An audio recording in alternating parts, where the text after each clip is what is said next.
Hi everyone, it's Barbara Hayward here from the Old Girls Spiritual Stuff YouTube channel and Facebook page. And thank you so much for joining us today. It's reasonably early for me, and hopefully you'll be able to see the scene behind me change as the sun comes over. We're entering our summer. We're high into our spring at the minute because we're in New Zealand.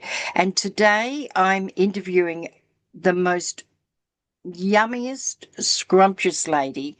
I've been friends with Elaine now for a couple of years, and if I ever had a sister that I would love to bits, it is Elaine. I just have so much respect, not just for her as a person, but for the journey that she's had this lifetime. And her experiences have been incredibly hard, and her heart is so genuinely pure and for true healing. She is just the epitome of empathy with humor. And Elaine does have a great humor. Sometimes it's a little bit out there, which I love, and it will be as it will be today. It is with great pleasure that I introduce you to Elaine Lindsay. Elaine comes from Canada, and you'll pick that up quickly. And as I say, when I introduce my guest speakers, I only ever interview the very best people. And today is no exception. Elaine, welcome and thank you for joining us here today. And thank you for creating the beautiful time that we've got together in your really busy schedule. Um, I'm just going to I've introduced you. I would love you to tell us whatever you want to tell us about yourself, what you do, how you got to what you do, and the important area that you work in, and that you have your heart completely in that area. It is an area, everybody, that we're not supposed to be talking about. If we do talk about it, it's behind, our hands like this. And today we're going to snap that right open and we're going to talk about it in public. So, can I hand it over to you, Elaine? Absolutely. Thank you very much. And first, I have to say, oh my God, you've given me such a fat head. I'm not going to be able to get out of my office. Oh, no, you should. You say such lovely things about me. That's so kind. Thank you. I'm going to make this kind of short and sweet, be about me stuff, because I think what I do is an awful lot more important. So I'm going to cut this down as much as I can, but give your audience sort of a little overview of me. So we'll start by telling you I've died 3 times. First time I was alone and pregnant, and twice more I died on an operating table. I've buried my child, most of my family, my dearest friends, and suffered multiple miscarriages. Yet I remain unbroken. Malpractice left me surviving 3 botched surgeries, 2 clinical deaths, those are the ones I mentioned, and 7 months with my esophagus diverted out my neck so that my surgeon could try and repair the garbage he'd done, which means he had another surgeon slit my throat. Having said all that, Hey, telling, that's a way to start. well, it is. As It's my friend reality. who is a longtime journalist says, just the sound bites, please. Give people the sound bites. So there you go. I go by the name the Dark Pollyanna, and that's because by the time I was about 5 years old, I was living with suicidal ideation. I didn't find out until 2021 that that was a thing. I didn't know it had a name, and I didn't know that everybody didn't think like that. Right. If I dropped and broke a glass, or if I burnt the toast, or got less than 100 on an exam, one of the options in my head was to end my life, always. But didn't know that that wasn't normal. As a teenager, I worked in a mental institution, which didn't really help with some of the things that went on in my head. That was back the late 60s and early 70s. Things were a lot different. And at 15, working in a mental institution and seeing people after they've had electroshock therapy, I don't recommend that for 15-year-olds. That just give you a little idea of what colored my life. I saw a friend incarcerated there because he was a runaway and they didn't know what else to do with him. That too colored my attitude. And then at 16, I lost a dear, dear friend to suicide. It was the 1st of January. We were supposed to be at an Alice Cooper concert, and my world just crumbled into bits. I didn't know what to do with that information. I didn't know how to process it. I didn't want to feel any of it. And we now know, and this is only 2 years in, but I retreated to being about 12 and just lived my life like that. Not, I also don't recommend that. There's an awful lot in my earlier life that I really do not recommend people do. But live and learn. Some of us are slow learners. I did finally get there. 4 years after Andrea died, I was, quite frankly, an absolute mess. I tried to become an alcoholic. Unfortunately, I don't like the taste of booze, so I turned to drugs. That was able to zone me out. Now, don't get me wrong here, I kept living as well.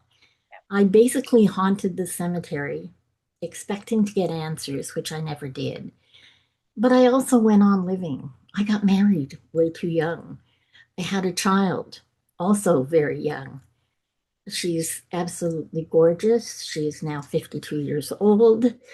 And that was the beginning of some good things. Unfortunately, when she was 18 months old, I had another little girl. Unfortunately, she came too early and she died the same day she was born. That spun me off my axis yet again. And the very next year, when I was 20, we had recouped. I was again pregnant, 6.5 months. We got a call in the middle of the night, and I went to help a friend. Unfortunately, that ended life as I knew it. I was crushed between 3 cars on a highway at 2 o'clock in the morning. I lost part of my leg. I lost my child. I had massive internal injuries. I fractured my skull. I broke my legs in 16 places. The chunk that was missing was vertical, so it's from my calf all the way up my thigh. And lying there on that highway, the weirdest thing was it happened in front of Andrea, my friend's grave. And I believe she put me on the ground gently. She put the hood up on the fur coat I had on because it was Fahrenheit minus 30 degrees. There were 8-foot snowbanks, so the car was still on the highway. And there was nothing the person coming around the corner could have done. I was standing between 2 cars that were getting boosted, and the car hit my car, which hit, it happened to be a police car. The policeman went into shock and did nothing. He dove into a snowbank. So the only person who got hurt was me. It was the start of 5 years of reparative surgeries on everything. It took months for me to get out of the hospital the first time and having to have plastic surgery to repair my leg. And then over the years, they took out both kneecaps, they took out all the cartilage, and things just progressed at a very odd pace. I was a very active person. I figure skated, I skied, I rode horses, I rode a bike every day. Now I did nothing. Yeah. And all of those things led to me absolutely hating me. Yeah. I put on weight and I couldn't deal with that. That's where the doctor and the botch job came in. So now you got all the bits. Come forward to 2013. I had never told anyone my story. I'd never told anybody anything about what had happened to me. I was continuing to get sicker and sicker from all the botched surgeries and developing all kinds of different things. And I just went to a weekend retreat with friends. I went to meet and network with people and came out of there having told my story and been encouraged to get on stage and tell others. It was a big, big change in everything. The biggest change was when I tried to put my story together, to put it out there. I kept coming back to the fact that Andrea, in essence, saved my life. Because what I haven't said, from the accident on, there was always the scimitar of taking my own life hanging over my head, to the point that there were many, many attempts.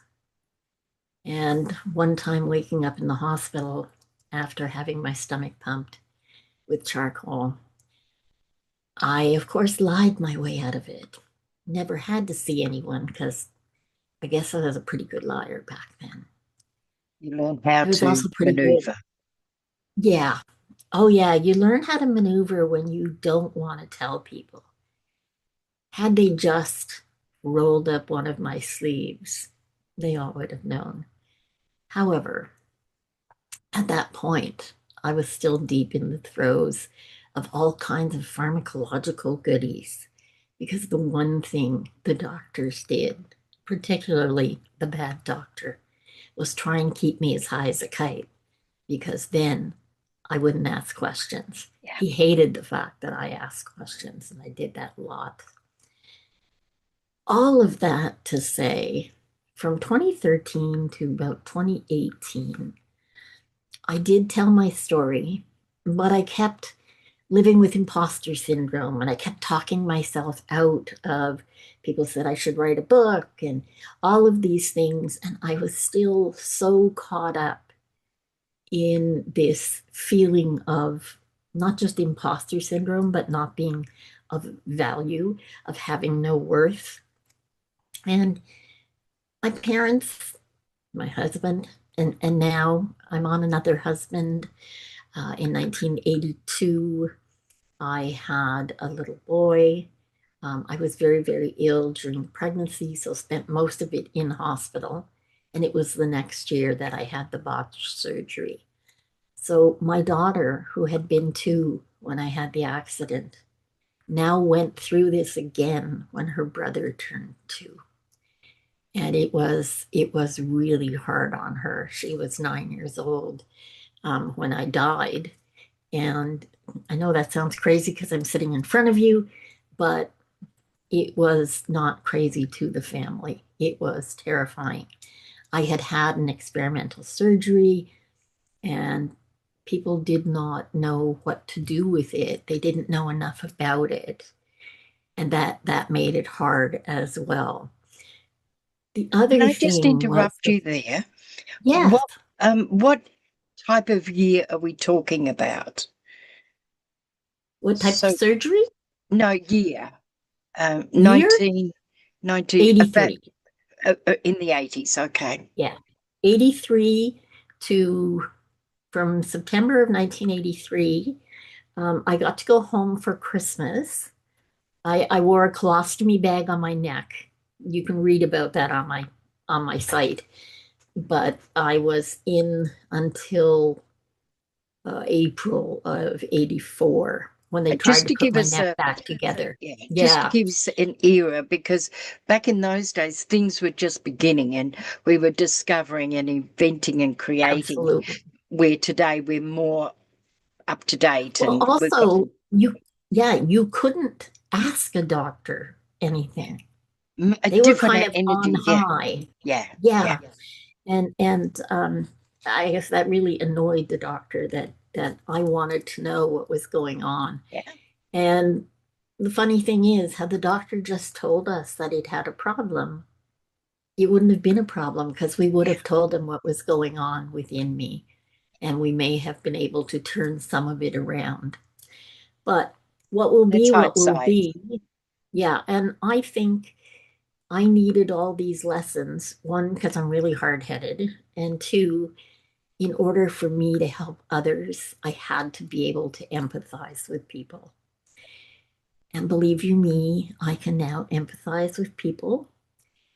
Not if you have a cold or you're a man and you're just whining because your nose is running. I don't really care. Okay. Yeah. That's that's the piece of me. That's the dark Pollyanna's taken over there because she can be edgy and she can be snarky.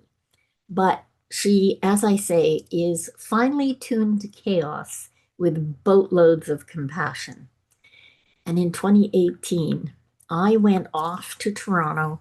I am a digital integration specialist who works online.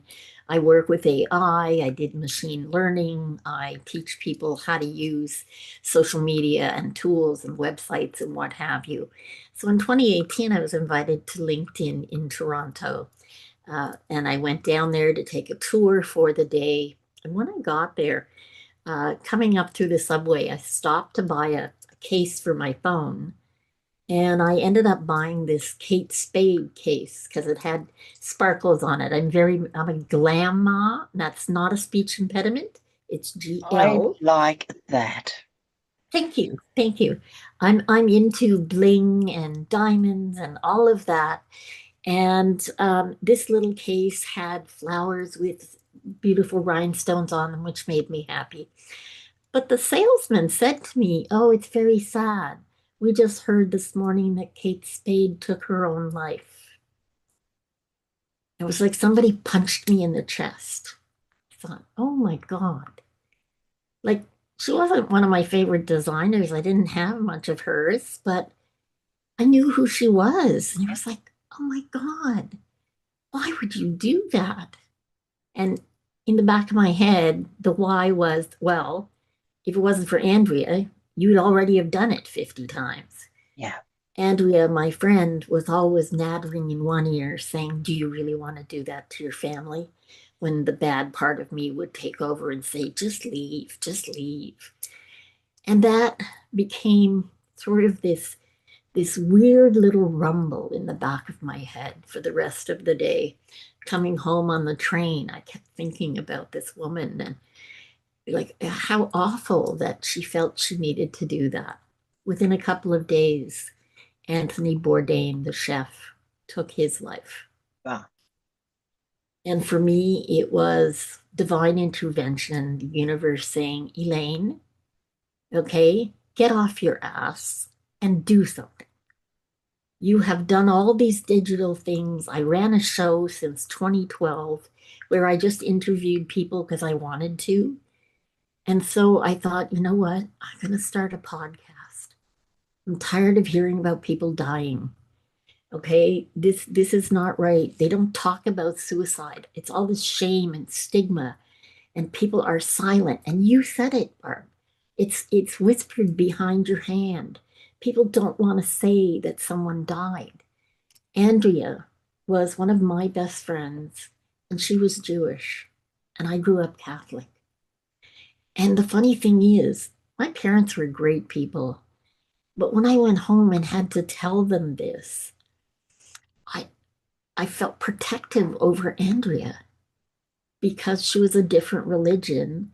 And in Catholicism, the greatest sin you could ever commit was to take your own life. So I fought with that as well. And it was just this miasma of garbage in my head.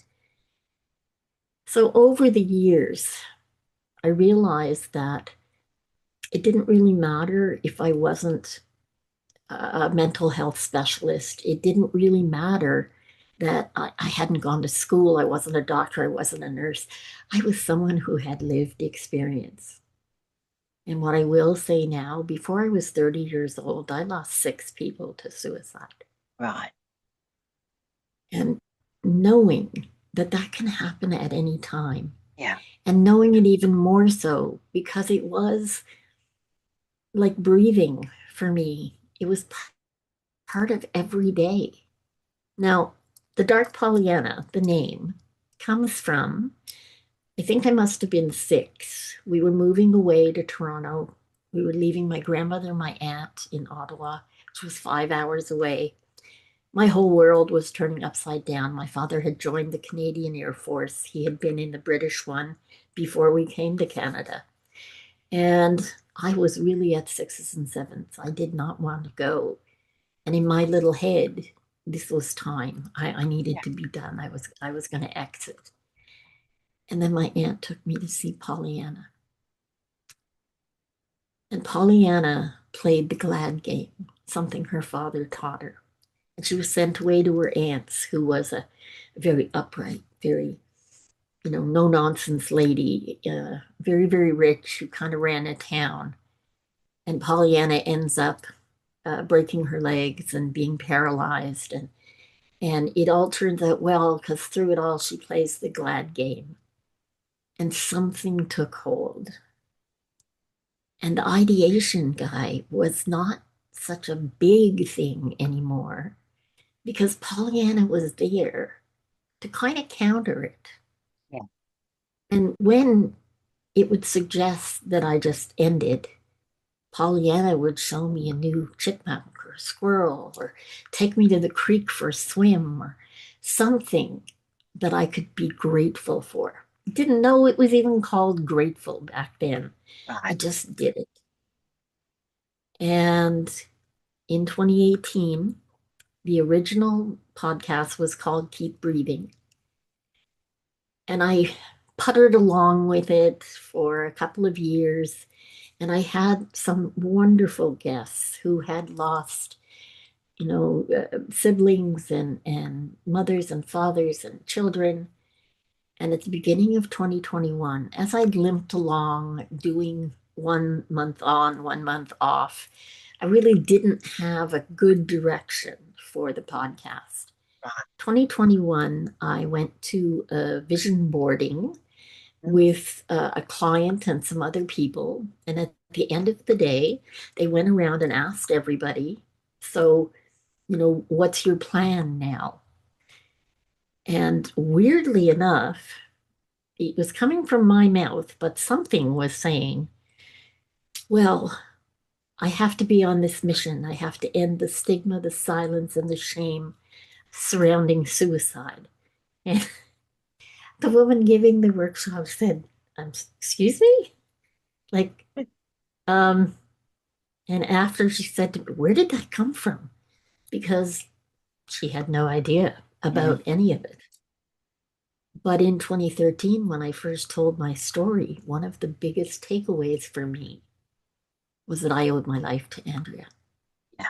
That's why I was still here. And as I carried on with Keep Breathing in 2021, it wasn't even a week after that vision boarding. I tend to talk to the universe. I just said, okay, what do I do with this? I know it's a mission, but like I don't even know where to start. And I got a call from a friend in California who is a specialist in virtual reality and things that I don't do an awful lot with. But she said, I know you don't like Apple products, but I want you to go get yourself an iPad because there's this new thing called, and I can't even remember the name of it. It was a new community that was sound only, and you went in and had a room, but it was only audio. And you talk to people for however long. You could set up your own rooms. It was quite interesting. I thought, oh, okay. And she didn't know either. So she brought me in that next day after I got the iPad to introduce me to her people. And again, Elaine, the suicide person, took over. And poor Michelle was like, I'm sorry. Clubhouse. It's called Clubhouse. And I took it from there. Within 3 weeks, I had an ongoing show, and we had more and more people showing up every week. And I realized this was no longer something that could be hit and miss. I had to put my whole heart into this. Now, I have just about dried up our company in order to do this podcast, but I think it's important. I know that we have helped save people, and that really matters to me. Yeah. And so this year I have taken some other courses so that I can really make a go of this. But I'm now on, I think, 180 some odd shows. We are going strong. We have a big community that we deal with on LinkedIn. We have one on X, Facebook, and it is now called Suicide Zen Forgiveness, because I believe part of the issue for people, along with their pain, is learning to forgive ourselves. It's the hardest one to forgive. And that's where we are today. Something that I just shared with Barb today, and I'll read you the lyrics that I've written, Yeah, since we please. won't be able to It was a hear song the that you sent song. me, and it's Yes. just so meaningful. And we don't know how yet to play it, because when we interview and record, it doesn't come out. So I did Yeah. ask Elaine if she would mind reading the words, because they're just so impactful. Thank you for that. And I will say this came out of September being Suicide Prevention and Awareness Month. Right. The very last few days of September, as we were rolling out of it, I was like weirdly antsy and kept thinking, okay, well, this makes no sense to me. This is going to end. Suicide doesn't stop just Right. because it's not suicide month anymore. Like, this is just dumb. And every night I was going to bed thinking, oh, this is just stupid. Like, why can't we need to do something else? And at 3 o'clock in the morning, I think it was the 29th of September, I woke up and went, 24/7, 365. 24/7, 365. And then I thought, what the hell am I talking about? Because I really had no idea. I had been sound asleep. And so I wrote it down. And when I got up the next morning, it was like, oh, 24/7, 365. I want to keep hope alive, because hope is what keeps us going. And that for me was just the start of like, oh my God. In the spring, I wrote a song that runs before and after the podcast. Okay. And it's called You Matter. Now, to be clear here, I wrote the lyrics to the song, both of these songs, but I ran them through a program that gives me an AI singer, and I can pick the type of music. So when I did this one, when I did 24/7, 365, I made it independent rock, which is my style. And it was the very second song that came back, because they do different whatevers. And I was like, yes, that's it. And my birthday's on the second. So the second made perfect sense to me. I never want the first. I want the second, because it's always a bit better. With that It is. said, I will read it to you. Please. So 24/7, 365, keep hope alive. Speak it, shift it, break the shame. Check in, check back, say their name. Share the lifelines, let hope show. Make space for the heavy, let love grow. Every day, every night, we keep hope alive. Not a moment, it's a movement. 24/7, 365. Hold on tight. We're together. We survive. Suicide prevention, 24/7, 365.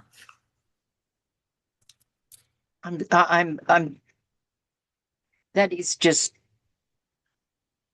those who know me know I'm never without a word. It's the Aussie in me.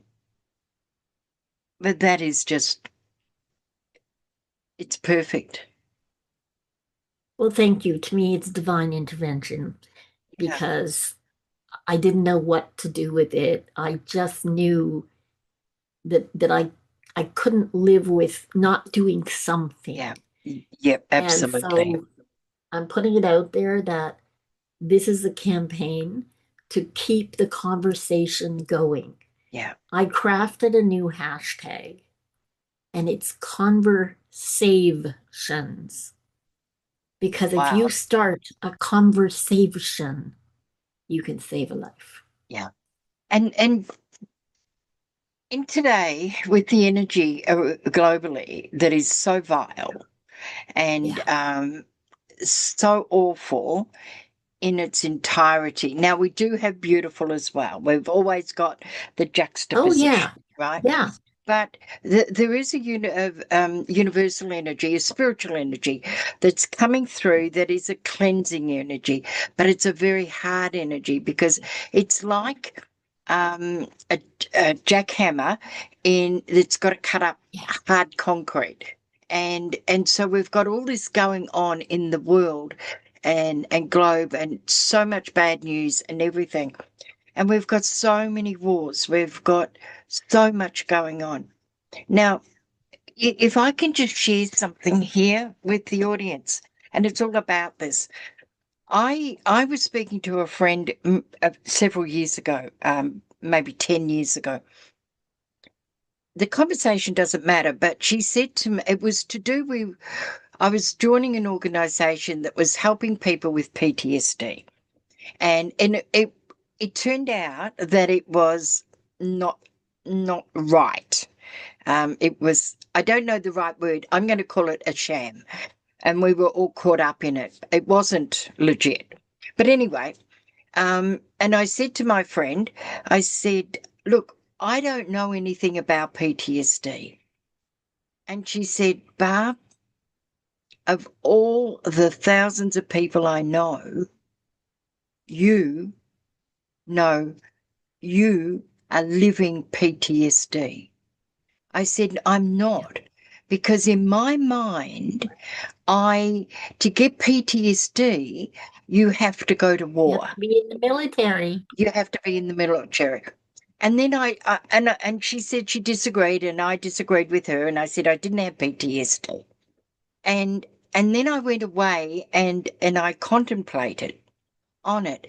And I realized that I'd been at war since I've been 4 years old. The day that I was molested, the first time I was molested, I've been at war, and my war is a war of survival. And, I'll just tell the audience because I'm not ashamed. I had molestation at 4, 5, and 6. I was raped by two guys at 12, and I had a baby taken away at 16 through forced adoption. I'm in an alcoholic family, totally, our Friday night, my older sister and I was running to the police station to try and get them to come and stop dad bashing mum. And that was my life. So I didn't know that this was all to do with PTSD. Then around that time, I was in Melbourne. I'm a Melbourne girl living now in New Zealand, but my hubby was driving into Melbourne and I was listening to the talkback radio. And they had a psychologist on, and they were talking about the children of today. And we were talking more Melbourne than Australia and the world, but it's everywhere. And she was saying that, there's so much dysfunction and kids are truancy and they're in gangs and everything. And what hit me so hard was we have missed such an important area here that our children who are naughty, and we're not just talking, like you said, a man cold and things like that. I'm talking about the true dysfunction and lostness. These kids we have got in Australia, I think there's about 26 million people. And what I realized is that we've probably got 20 million people with PTSD that Yeah. is Yeah. unknown and undiagnosed. And it hit me that it isn't, we're, for some reason, we're at war just to survive. And we look at our children and we say, oh, they're naughty and they're running around and they're, doing this, that, and the next thing. But we need to look at it from a different set of eyes. We need to look at it from Generational the, trauma. yes. And my first, we'll talk about this if you don't mind. My first suicide attempt was at 11 years old. Yeah. Yeah. My mother, she yelled at me. She got a beer bottle, and we had these glass doors, and I don't know how she did it, but that beer bottle, she threw it at me. That beer bottle went around the door, and she yelled at me, You're not, you're something like, you're no good. You're just like your father, and you'll turn out just like your father." It was, and I had no idea. So I just didn't want to live anymore. I went and I took a whole pile of tablets. My sister saw me, and that was the first time I'd had. I have been in and out of psychiatric hospitals. I have tried to commit suicide. And and I will tell you that my last serious, really serious thought, because I was 11 then, and in my 20s, I was in the psychiatric hospitals where my children had to be put in a home because I was in there for so long. And, I think I had about 5 experiences of actually being in a psychiatric hospital, locked up. But my last real thought about it was this year. And the one Yeah. that was really serious was just before I turned 60. And Mm. this can happen from a 4-year-old to an 11-year-old to a 20-year-old to a 30. I was in hospital in my 30s as well, 60, and I'm now in my 70s. I didn't proceed with it, but I had those dark thoughts earlier this year. I had a couple of people pass that just shattered me, absolutely shattered me. And I just, because I've had all this depression within me because it was given to me through my experiences. And and Absolutely. and you hide it. You learn how to hide it. You learn Mhm. when you go to counseling that you get so good at putting on a mask that looks so real, and you can fight this. And it was this year that, um just a very quick story, if I may. Um, my baby was taken away when I was 16. It was closed adoption and everything, because back then they thought that if you didn't nurture or hold or anything, that you're not Yeah. bonded to your baby. And my mother's advice when I got home from the girls' home, that I was put in, um, well, get on with your life. You're going to get a job, get on with your life, put it behind you, because after all, Barb, all you've done is had a baby. And that was the attitude back then. And we have grown Yeah. since then. We've grown since then. And then my son came back when he was 43. Very difficult journey, still is, but we're still together. And but then when he came back, all the old things come up: the guilt, the Oh, yeah. shame, the Yeah. disenfranchised grief, everything. Now, last year, in 2012, 13, the Australian government gave a formal apology for forced adoption. Yes. And Yeah. the Victorian government gave one. But last year, there was a historic redress scheme, and it's called the Victorian Historical Redress Scheme for Forced Adoption, where we actually got validated. We got a lump sum of money, not an exceptional amount, but nevertheless. And we got 20 free sessions for counselling that went with it. Oh, And wow. so this Yeah. year, I started my real counselling session. And again, the counselling session brings everything up Brings everything that up. we Yeah. we hide through this CPTSD that I've got. And I'm only talking my story, but it's your story out there too. You Yeah. change the names to rape or self-harm or whatever words Yep. you want to put on. We're in this together, and there's millions, and we've been undiagnosed. We've been undecided that it's in the too hard basket. Because you know what? If I've got CPTSD because of my life circumstances, because I was little, somebody else was responsible for that. And we don't want to take responsibility. We want to say it's my fault. How, as a 4-year-old, is that my fault? How at 11, my first suicide attempt, is that my fault? Now, I It's will not. say at my age, I've got different choices I can make. It is my choice. But how can we say It's that still about, not your fault. no, it's not my fault, yes. It is And never your fault. and so I'm so proud to be able to bring this out, and Elaine, Yeah. thank you. And so how, in your experience, the reason I wanted to put it out so firmly is I want you Yeah. to know out there that you're not alone. The best people have come from the worst places. We are the best people, Absolutely. and we had rotten things done. And humans can be the most incredible people, and they can be the most vile as well.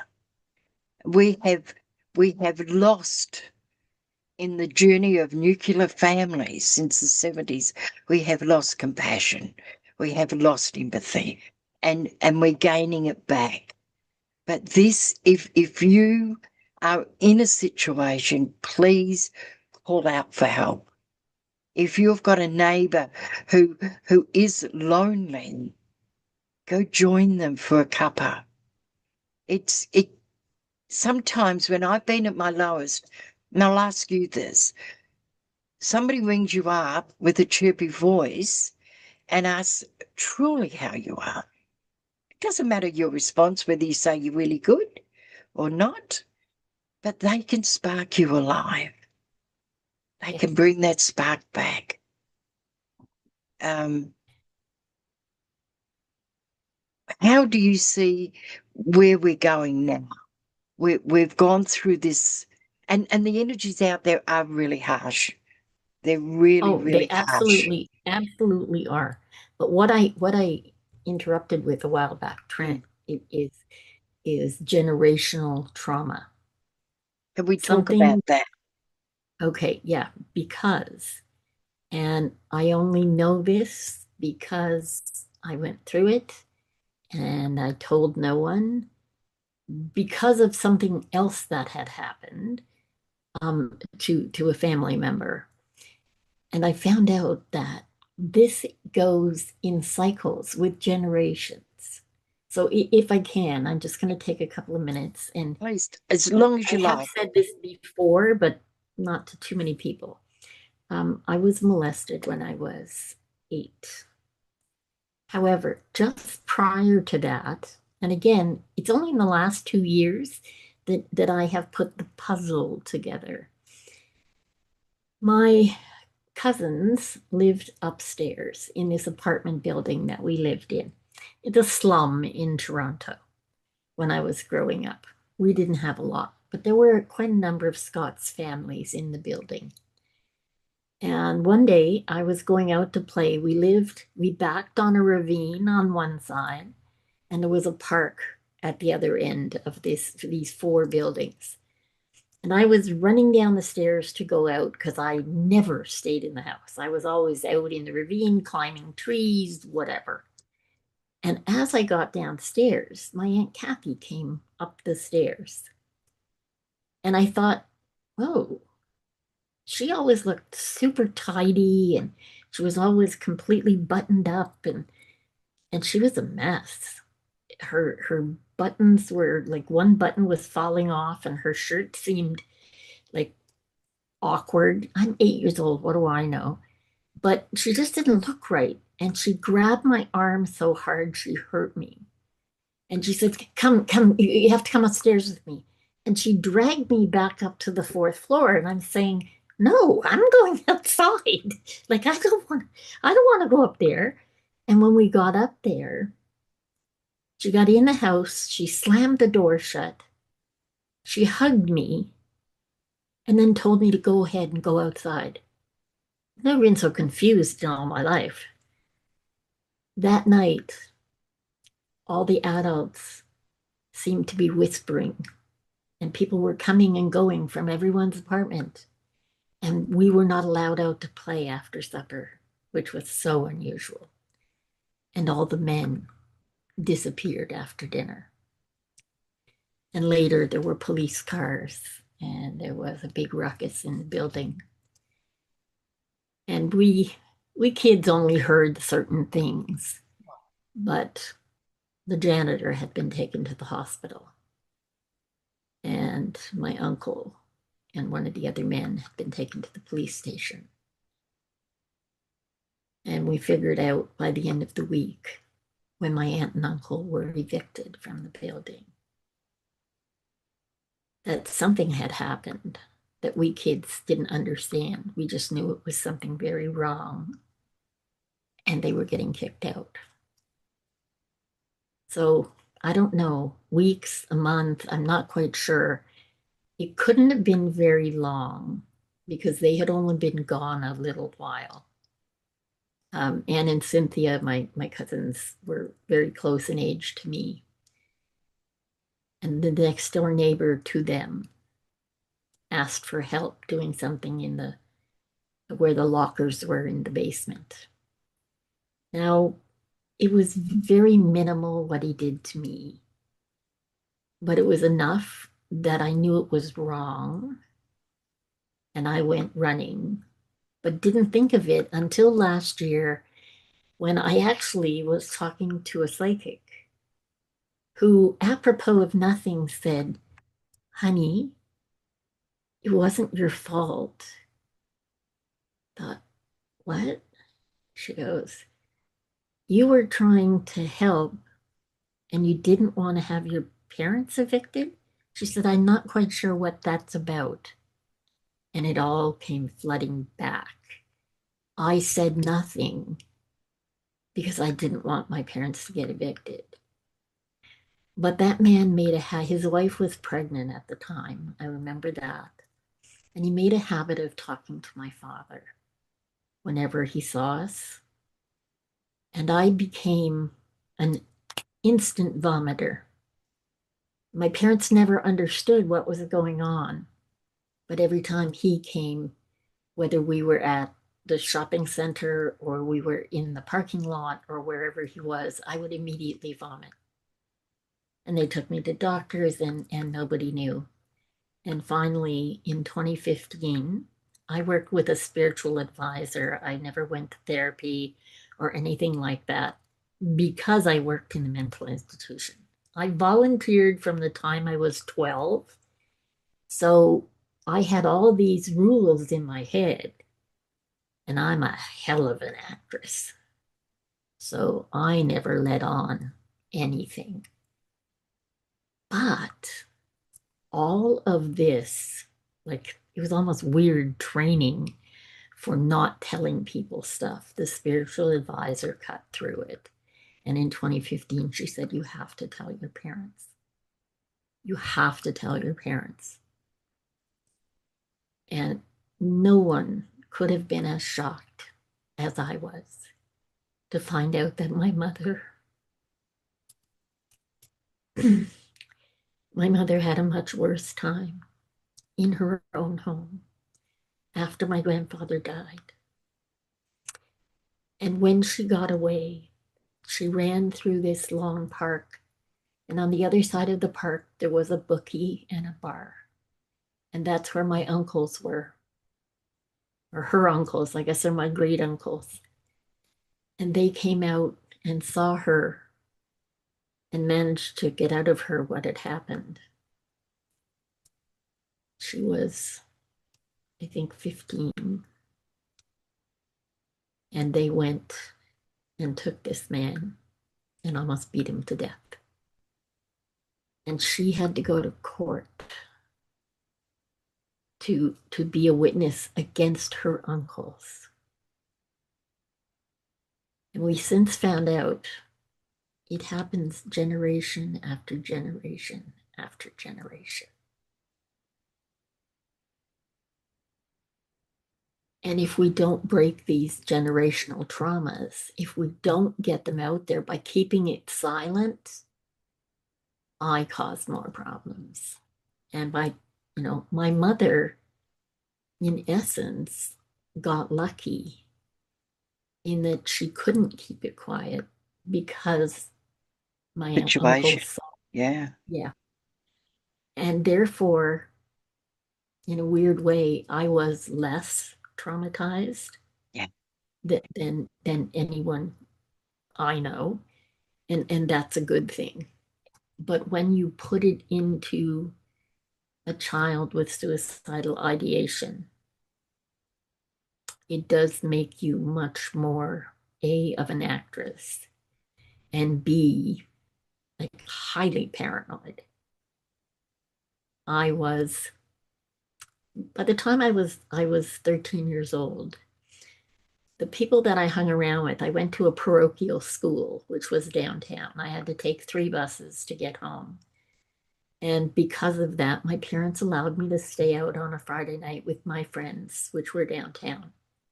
The guys we hung around with never knew what happened. I never told a soul. But no one would ever leave me alone at the bus station because they knew if a man walked into the bus station, I would run out. And they didn't understand, but they were always protective. And there is I don't know, an unknown sign on your forehead. We know each other. People who've been molested know each other. No one has to say a word. And that is true the world over. It is. Unfortunately, molesters know kids who've been molested. Yeah. Because that letter's there for all to see. And until we deal with generational trauma and what happens to us, and all that's going to take is for us to stop being shameful and to stop being silent. No more stigma around any of it because children are not responsible. But I will say this, it's just one thing I have to correct. I adore you, but this has become part of our mantra, if you will. No longer is suicide a crime in many, many countries. So we no longer say committed suicide. Right. It can be very triggering for those that are left behind. And sadly, So what do there we are use? countries. What We words? use died by suicide Okay. or took their own life. Okay. Thank you. And Thank you for thank that. you. Thank you. We just had to correct a bunch of journalists, which makes me crazy. Another thing that we had to correct the journalists for was talking about how someone did take their life. That is not required. It is offensive. It is triggering for people. In getting rid of the shame and the stigma and the silence, we don't mean beat a dead horse. We don't mean put ridiculous things out there. It is not required. It is enough for those left behind to know that they've lost their person or their So what people. are the correct words? I'm thank you for pulling me up on this, Yeah. um, because I didn't know. And if you No, don't and know this is it. something, Yeah. then Yeah. then education is a priority. Yes. It really is. And so we say Andrea died by suicide. Right. And I can say my friends Peter and Ken, they took their own lives. Can I And say I lost my friend through suicide? yep, yep. I lost my friend through suicide or to suicide. Yes, absolutely. God. Um, yeah, it's just a matter of not putting the additional stigma of a crime. The weirdest thing is in America, that is still a crime on the books in Virginia to this day. My God. Now, America changed the rules for most of America in 1966. Canada did not get on board until 1972, which is why it was so hard for me also to tell my parents because it was still a crime. It was Right. New Year's Eve, 1971. Yeah. So that is why I am impassioned about this subject. I will talk your ear off. A lot of people will say, like, wow, you talk about that a lot. Yes, I do, because other people don't. And I want people to start conversations every single day. Yeah. And these are areas that are so important because they happen. They happen. It's Yeah, we have to save. We have to in our community.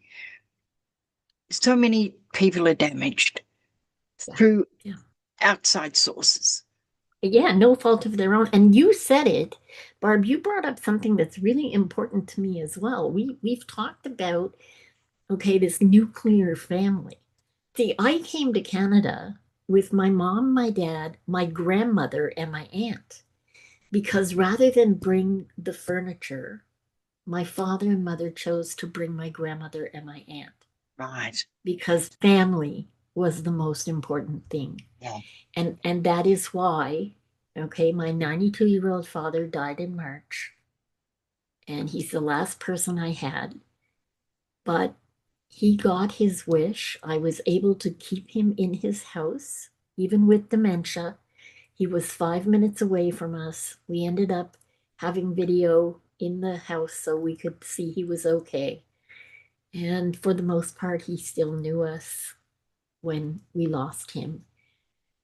But that familial piece, I had to fight with all his doctors. They said, no, he'll do better if he's in a veteran's home or if he's with other people. I said, no, you are wrong. They said, oh, that's what everybody said. I said, I don't care about everybody. I care about my father and his last wishes I will meet to the death. Like, don't think you're going over my head, people, because you're not. Even my nephew had said he was going to suggest to dad that he go to the Pearly. It was for veterans and friends of his. And I said, don't do that. I said, I'm warning you, don't you do that. He said, well, Aunt Elaine, then he wouldn't be lonely. I said, I understand that, but you don't understand what life was like and why we came here to Canada. And Keith called me a few weeks later. He said, oh my God, Auntie Lane, I thought he was going to hit me. I said, what'd you do? He said, I just said he should go to that Pearly. I said, I told you. And it's just the fact that that larger family unit, you know, all the old adages, it takes a village, and Raise a those are there child. for a reason. Absolutely. You know, when my first husband left me, I had two boys, and they were over 4 and 7. And I had a sister that lived about 50 kilometers away, Yeah. and that was the only family I had that was Oh, wow. close. And Wow. so I raised the boys, and I were together. Okay, they saw their dad every fortnight and that sort of thing, but I had no family. And can I tell you, I had no family when they were close anyway. Yeah. So it wouldn't have Yeah. mattered. But I really didn't have family, and so uh, my boys are now, well. Those two boys that I raised, the eldest one of those two boys is coming up to 50. And so we're talking 45 years ago when the nuclear family was breaking down, Yeah. and so much has happened since then. Um, we've covered a lot of subjects here today. Oh my God. Yeah. Yeah. One of, as I said before, one of the things I wanted out of today, out of our conversation, conversation, Save them. is Thank you. to let you know you're not alone, that whatever you're going through, we give you permission not to put guilt on top of it. Yeah. We No guilt, no want you to shame. we want you to know that what you're going through is real for you. Yeah. And we want you to know that you are valuable. We're not going to tell you what to do Mm-mm. because we don't have that right. But what we can tell you, you are really valuable. Phone someone, contact Yeah. someone. I don't care whether who you contact is somebody on social media if you don't have family. I don't care if it is somebody on social media that, because you can't tell your family or friends, but please just tell someone. Let us, whoever us is, let us be part of your life in getting you back before you make that real decision to to be unalive. Yeah. We And can don't want I, that. I want to offer something that's helped me over the years. You can take it or leave it or do whatever you want with it. But I started this thing. I don't even think I was 25. It was a matter of on the days I felt the worst. And I've lived in pain 24/7 since I was 20 years old. So there's been some pretty shitty days. Yeah. But I found that if I went outside and said hello to three strangers, it made a difference. It made me feel better. Yeah. Now, I have since learned it makes them feel better too, because sometimes if you smile at someone and you say hello, that could be the only kind word they hear all week. Yeah. But the beauty is you both get a lift. So And when true. you absolutely feel like, and you don't want to get out of bed, and you just feel like there's nothing, then just go outside. Just smile and say hello to three people. I guarantee you it'll change how you feel. My poor husband now knows I'm on track to talk to every human on the planet. It doesn't matter where I go. I could be going to the store. I could be going to a funeral. I could be going wherever. If I pass someone, even on a bike, if they've got earbuds in, I'll wave and smile so they know that I'm aiming it at them. It makes you feel so good. It is the best gift you can give yourself. And the bonus is it helps others too. Yeah. And there but for the grace of God go I. We can never judge what somebody else's life is. And so that smile that we give, that voice or a wave, may be the only one they get today. Yeah. Elaine,